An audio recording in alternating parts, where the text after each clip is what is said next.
spot of obesity. I nailed it. None of you could even tell until I told you. There's like a health crisis. I should be writing a book. How to Get By. Hello, how are you doing? Is this like, you're using a GoPro to film comedy? Is this like extreme sports for my self-esteem? Oh no, you can watch where his heart breaks. All right, I'm teasing. You guys are great. I grew up real religious. My dad is a Baptist minister. He approves of half of what I do. I love my dad. I love church growing up. My favorite song in church growing up was the song Awesome God. Has anyone ever heard the song Awesome God? Yeah. Okay, cool. If you haven't, you're in for a treat. It's an awesome song. It has this like big, powerful arena rock chorus, just like, our God is an awesome God, he reigns from heaven above. It's just like, holy goodness, is God a Ford truck? Yeah. My God is a 400-ton towing capacity. What do you have, Buddha? Cows? Ha! Fireworks go off, you know?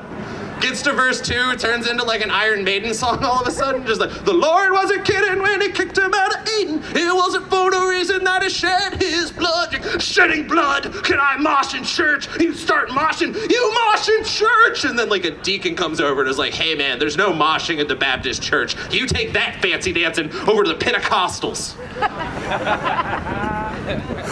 And you do, but you find out they have like 4.5 hour long church services. So I'm still a Baptist.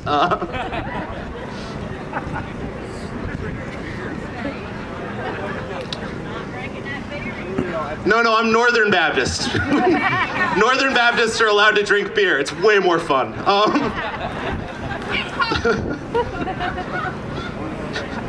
That aunt and her roommate are still allowed at Thanksgiving. It's a very good time to be Northern Baptist. I've been trying to look better. I shaved off my beard. I don't know if you guys can like tell from far back there. I've noticed there's a lot of redheads here. Thank you. What is it about South Carolina that makes there so many redheads? I was abused my entire life because I was the only one. I know, it's fantastic. Science has proven we're mutants. I don't know what that means. Yeah. I've gotten bullied every day for being a redhead. Just every single day of my life, it's been like, oh, look at the ginger kid. He doesn't have a soul. Ha ha ha. Yeah. And you learn to ignore it. You learn to like let it roll off your back. But it's always gonna hurt because he's still your dad. Anybody else in that situation? It's cool. I get to decide what kind of nursing home he goes into. It's gonna be one that uses beatings instead of food. All right. I tried to look better for my wife though. I shaved off my beard. I shaved off everything except this little strip right here, the soul patch. I thought that would make me look sexier, you know, more like Johnny Depp, less like Philip Seymour Hoffman, rest in peace. Yeah, I was wrong. My wife let me know as soon as she came home. She was like, hey babe, how was your day? Shave it off! Oh God, why? She's like, I don't want to sleep with a man who looks like a youth pastor. I like watching the room divide with a joke. I used to be a social worker in rural Tennessee where everyone hates the government. So it was a lot of like going to houses with like, don't tread on me signs and being like, hi, your government checks arrived. Apparently irony is still nowhere to be found. I like you. Protect me from them. But I had like cool experiences. One of my favorite experiences when I was a social worker, I was at this free outdoor community event. You know, like get the kids together, hand out some information. It was fantastic. But no one was talking to me with my little booth of information because I was situated between free horseback riding and free face painting. Yeah. You laugh because you're not a parent. Free horseback riding and free face painting. How rare is that? Any parents ever experience that? It's rare, and it barely ever happens. It's special, you know, so no one's talking to me. But there's a long line for the horseback riding, so parents are sending their kids over to get their faces painted up.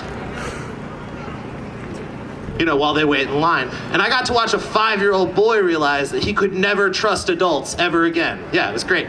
He walked over to the guys doing the face painting and he was like, hey, I would like to look like Spider-Man. Can you paint me to look like Spider-Man? And they lied to him and said, we can do that. Yeah. So what they did, they painted his face bright red. It's a good start. They put big black circles over his eyes. It's a good start, looks like Spider-Man. Then instead of doing the lines across his face, they just put little black polka dots all over the kid's face. Yeah.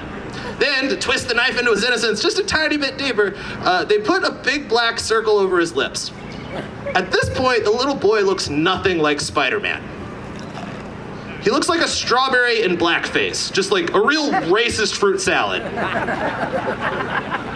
And the kids doing the face painting know what they've done because they're just slowly backing away from him, just like, go to your mom, go to your mom. And the little kid doesn't know what he looks like. He's having the best day of his life up until this moment. He's just like, yeah, I look like Spider-Man. I'm gonna ride on horseback shooting webs on evildoers. Yeah! Can I see what I look like? And that's when the face painting kids are like, go to your mom, just get out of here. And the kid kind of figures out something's up. He's like, can I please see what I look like? And they're like, no, you're fine. And then the kid totally snaps. He turns into like the Joker from the 80s Batman. He's just like, give me the mirror, just very intense.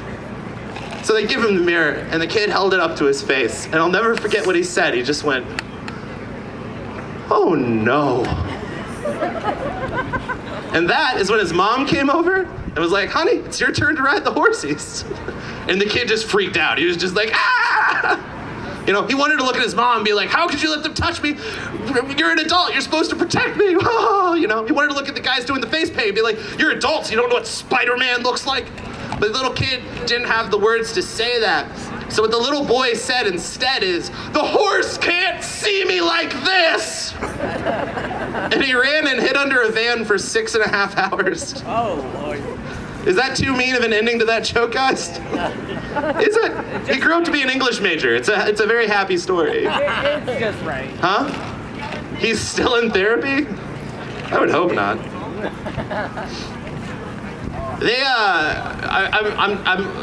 It's always fun when you do outdoor events like this, because like you get to smell bacon and things cooking and people are kind.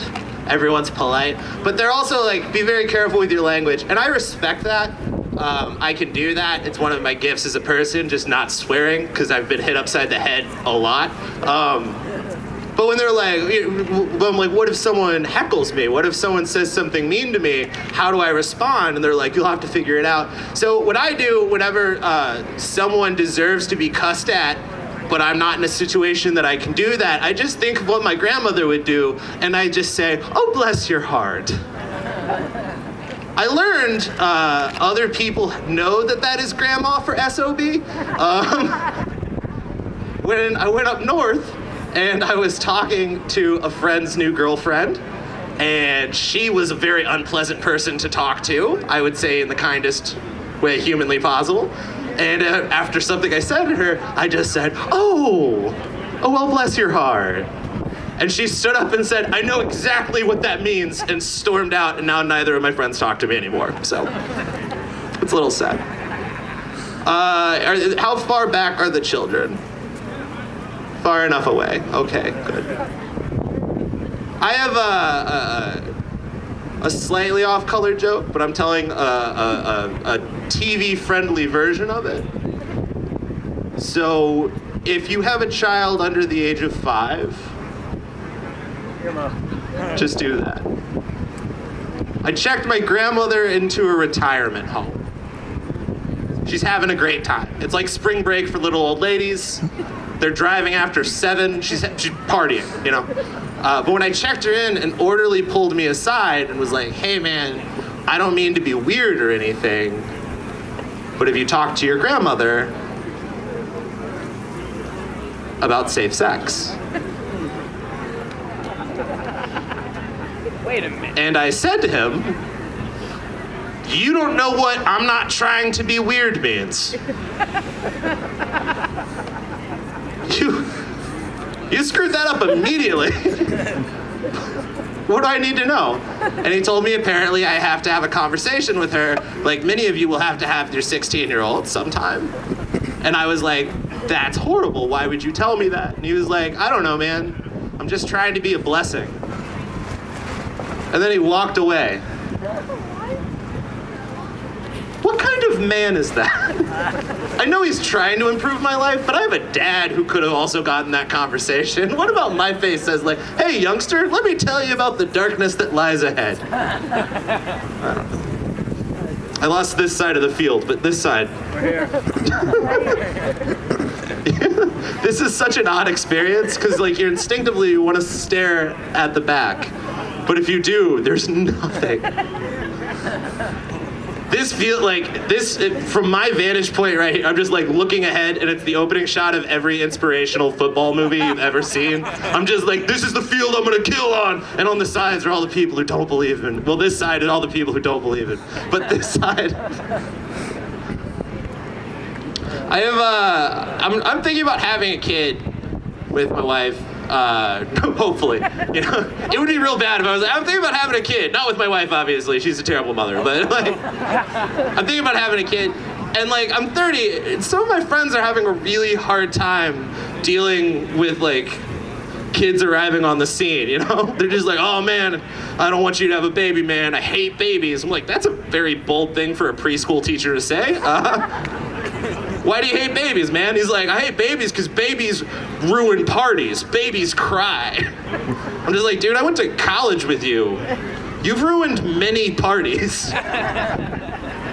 Do you not remember tequila? I mean, obviously you don't. That's a rhetorical question. But like, but a baby never ruined. A baby is not intentionally ruining a party. A baby.